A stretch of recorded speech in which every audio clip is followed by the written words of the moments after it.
Alright guys, welcome to another beer review and take two on this one. Going back to the old school Clueless drink away. And we're revisiting, if I could speak properly without involuntary speech impediment, we're going back to the Black Iris Brewery over in Nottingham. And this is a can of the Cosmic Cream, which is clocking in at 5% ABV, brewed with lactose, oats, hops, yeast, water, wheat and malted barley. And yeah, absolutely beautiful, beautiful, beautiful artwork once again from Kev Grey, who has really made Black Iris's beers stand out on the shelves. And yeah, if you're not familiar with his work, but you're into your skateboarding, well, you will have seen his work, especially with his work he's done for Vans. But yeah, fantastic stuff. The typography, the lines, the just simple black and white colour. It's just absolutely fantastic, and I love stuff like this. I really, really do. Let's see. There we go. It gives you a little bit of a better idea of it. But yeah, 440ml can, always greatly appreciated. And yeah, this was picked up from Northern Beer Temple in Wigan.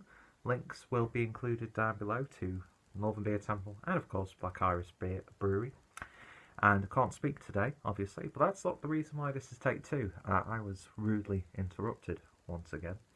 But yeah, so I've already looked at the beer, smelt the beer and tasted the beer. But oh well. Yeah, the only other beer I've had from Black Iris was their Bury Me in Smoke, which was a smoked American brown ale, which was absolutely fantastic. Brewed in collaboration with Torside, and you could definitely taste the Torside in that beer because they brew some of the best smoked beers outside of Germany, in my opinion. Just nosing on someone walking past outside. But yeah, so really excited to try this one.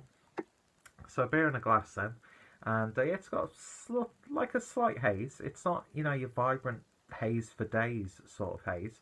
Looks a bit darker on camera, but it's got this sort of like lovely lemony look to it. Reminds me of lockets, which are like those sweets that you have when you have a cold, that sort of stuff.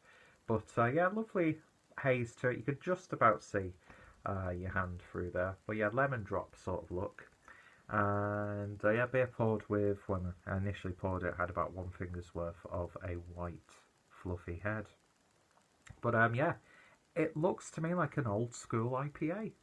It really, really does. So let's give it a bit of a sniff. And it's got like an old school aroma to it. You know, it's got those big juicy American hops, but it doesn't go into like the fruit bowl sort of breakfast juice direction. And then you get this lovely like oily resiny character coming out. Like a nice pininess in there as well. So it's got this lovely balance of fruitiness but pineness, and then you get sort of like slight berries in there as well, and then citrus fruits and stone fruits, and yeah, and it's got that like very subtle peaches and cream with that addition of the lactose. But yeah, it's fragrant, but it's not in your face. But when you do smell it, smells absolutely lovely. So let's give it a taste. Cheers.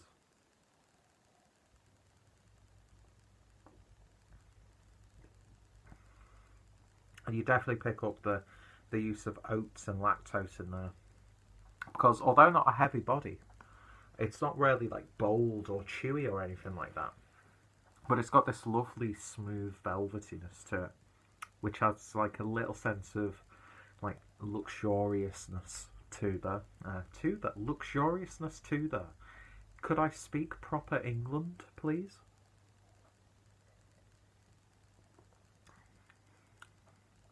But yeah, then you get this lovely perfumey sort of flavour on the back end. Slight herbal spiciness in there as well. I'd definitely say in terms of fruit character, you're getting more of a citrusy sort of vibe. A little bit of blood orange, a little bit of grapefruit, especially on the back end. Lovely slight lemony, limey sort of character in there.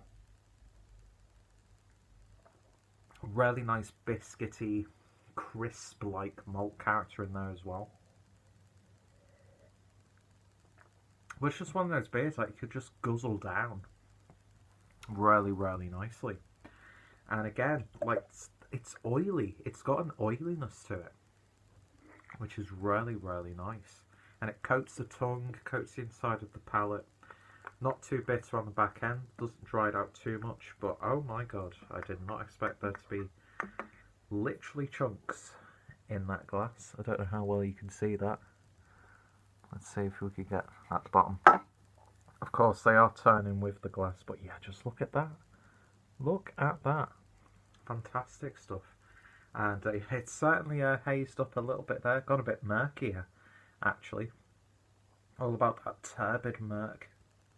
But still, again, not going into that bold direction. And yeah, that head is reinforced really nicely. It's got that like cream solid look to it. Anyway, let's see if the flavour's changed.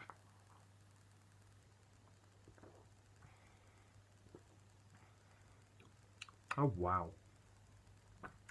That is like just intensified when it's all in there. Definitely one of those instances where you just pour it all in the glass straight away. It's intensified, but it's also like reined it in as well. Bitterness has picked up slightly. There's a bit more of a more pronounced like rye bread character in there also. But you're still getting those lovely citrusy fruity flavours.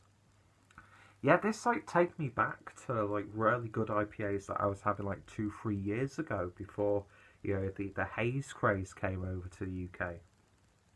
So it's got that like old school edge, but it's not really going too much into that West Coast sort of area. Although you do get that more, you get that pininess, you get that oiliness, you get that resiny character, you get that bitterness.